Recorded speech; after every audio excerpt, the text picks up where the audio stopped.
अस्सलाम वालेकुम everyone, welcome back to my channel. आज हम पुर्तगाल रियलिटी सीरीज़ का पार्ट 3 लेकर आए हैं। पिछली वीडियो में हमने पुर्तगाल की ओवरऑल रियलिटी और जॉब की रियलिटी के बारे में बात की थी। आज हम बात करेंगे पुर्तगाल में कॉस्ट ऑफ लिविंग के बारे में। आखिर पुर्तगाल में रहने के लिए महीने का बजट कितना होता है? क्या पुर्तगाल जो है वाकई यूरोप के अफोर्डेबल कंट्रीज़ में से एक है? आज जो है हम इसी बारे में बात करेंगे। पुर्तगाल में आने से पहले लोग जो हैं यहाँ पे सैलरी देखते हैं, लेकिन असल गेम जो है वो सैलरी की नहीं होती बल्कि कॉस्ट ऑफ लिविंग की होती है। अगर आपको ये पता ही नहीं है कि आपका मंथली कितना खर्चा है तो आपकी अच्छी सैलरी जो है वो भी कम लग सकती है।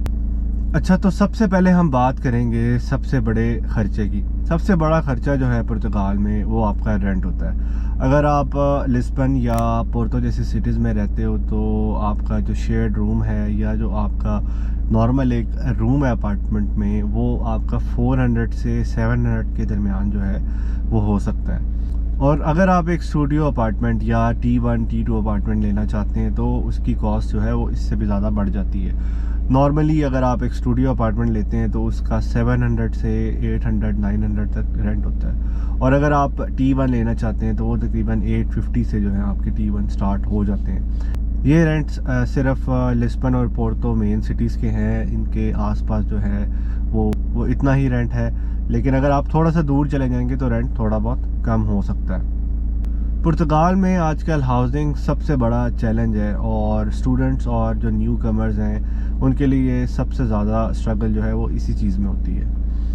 अब हम बात करते हैं फ़ूड की। अगर आप घर पर कुकिंग करते हो और स्मार्ट शॉपिंग करते हो तो अप्रॉक्सीमेटली 150 यूरो से लेकर 250 यूरो तक आपका मंथली ग्रॉसरी पर जो है वो खर्च हो सकता है। लेकिन अगर आप रेगुलरली बाहर खाना खाते हो या फूड डिलीवरी यूज़ करते हो तो ये अमाउंट काफ़ी बढ़ जाती है, जो कि अगर आप कंपेयर करें ओमान से या पाकिस्तान से या किसी भी अरब कंट्री से तो वो काफ़ी ज़्यादा है। क्योंकि नॉर्मली आपका जो मील है वो 6-7 यूरो से लेकर 10-15 यूरोस तक पर पर्सन जो है वो पड़ता है, जो कि बाकी मुल्कों के हिसाब से काफ़ी ज़्यादा है। जैसे कि अगर आप दुबई या ओमान की बात करते हैं तो वहाँ पर ओमान में 1-2 रियाल में आपको अच्छा मील मिल जाता है, ज़्यादा से ज़्यादा 3 रियाल में, जो कि यहाँ पे 6-7 यूरो बनते हैं। लेकिन यहाँ पे जो है इसकी अमाउंट तकरीबन डबल है। पर्सनली पुर्तगाल में सेव करने का सबसे अच्छा तरीका जो है वो घर पर कुकिंग है। ट्रांसपोर्ट की बात करें तो पुर्तगाल में पब्लिक ट्रांसपोर्ट जो है उसका सिस्टम काफ़ी अच्छा है।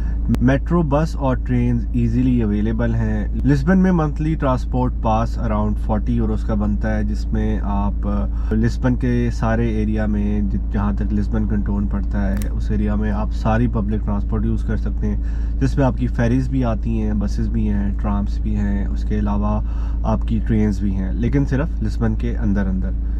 तो इस हिसाब से पब्लिक ट्रांसपोर्ट जो है वो काफ़ी रीज़नेबल है और आप पब्लिक ट्रांसपोर्ट यूज़ कर सकते हैं। इलेक्ट्रिसिटी, वाटर, गैस और इंटरनेट मिलाकर रफली आपका अराउंड 50 to 100 यूरोस जो हैं उसके आसपास या उससे थोड़ा सा ज़्यादा खर्चा जो है वो तकरीबन आता है। ये टोटली डिपेंड करता है कि आप कितने लोगों के साथ रह रहे हो और किस सीज़न में रहते हो।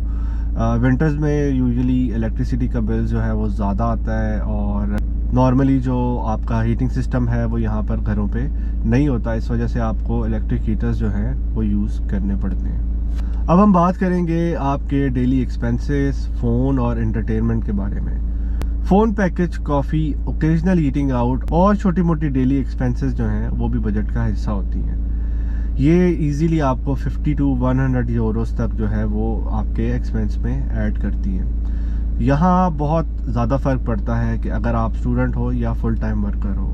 तो अगर हम बात करें एक एवरेज स्टूडेंट या सिंगल पर्सन की तो तकरीबन 800 से लेकर 1200 यूरो तक मंथली बजट जो है वो लग सकता है। ये डिपेंड करता है कम्प्लीटली आप पे।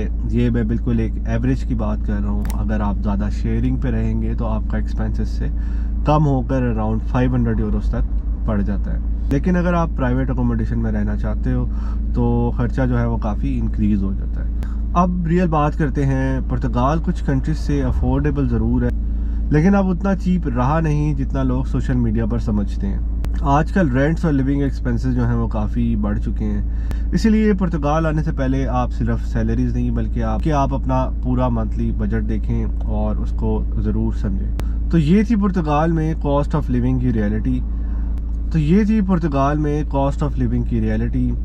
आपके हिसाब से पुर्तगाल का कॉस्ट ऑफ लिविंग कैसा है, कमेंट में ज़रूर बताएं। नेक्स्ट वीडियो में हम बात करेंगे स्टूडेंट लाइफ और पार्ट टाइम जॉब को कैसे आपने बैलेंस करना है। अगर आपको वीडियो पसंद आई है तो लाइक कर दें और चैनल को कर दें सब्सक्राइब। मिलते हैं नेक्स्ट वीडियो में, तब तक अपना ख्याल रखें। अल्लाह हाफ़िज़।